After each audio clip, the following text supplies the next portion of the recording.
I am joined by James Barragan, politics reporter for the Texas Tribune, to talk about some of the state races. James, thanks so much for being with us.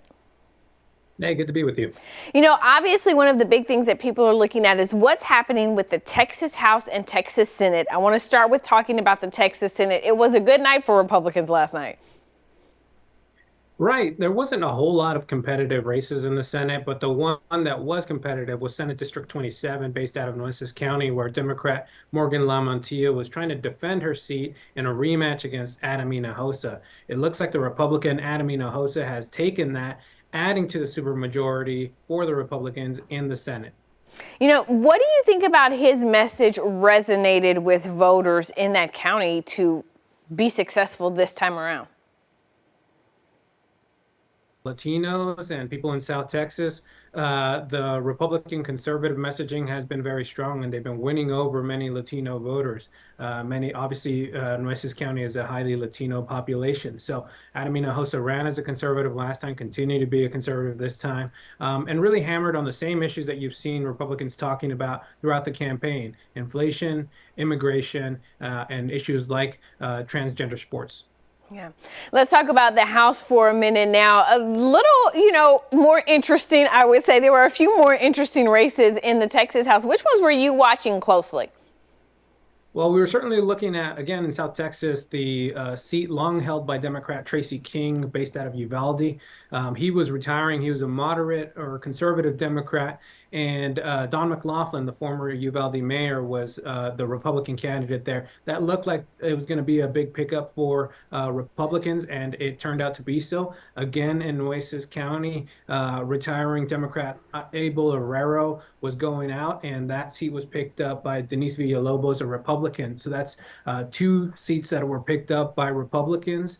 And in the ones that Democrats were competing and challenging to try to knock off the Republican incumbents, like John Lujan in San Antonio, the Democrats just couldn't get over the hump there. So Republicans maintained their dominance in the Texas House and even grew their lead there.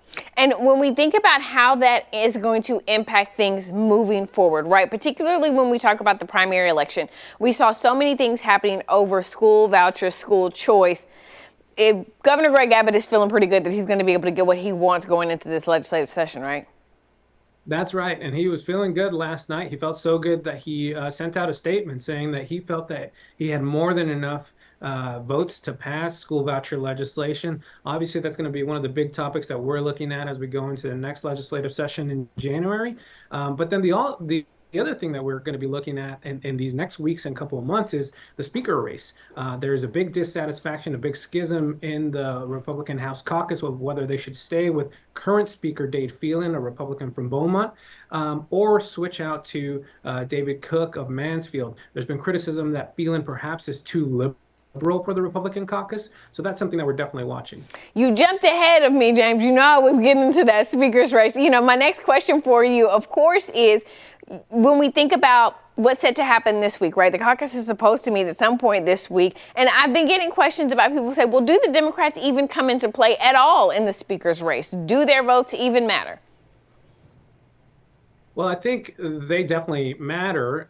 You still need Democrats to get a lot of things done in the House. You need 2/3 support to pass a lot of things. And so they matter in that way, but they also matter just because you got to count the votes there. And I think Speaker Phelan's team before the election felt like they could still create a coalition between Republicans that they still had on their side and a lot of the Democrats. So we'll see. Now with the new makeup, it's certainly a more conservative Texas House, and that will be definitely a question that we're looking at as to who they choose for their speaker. Yeah, going to be so important to pay attention to for our state politics. James Barragan, politics reporter for the Texas Tribune. We thank you so much for taking some time out to talk with us today.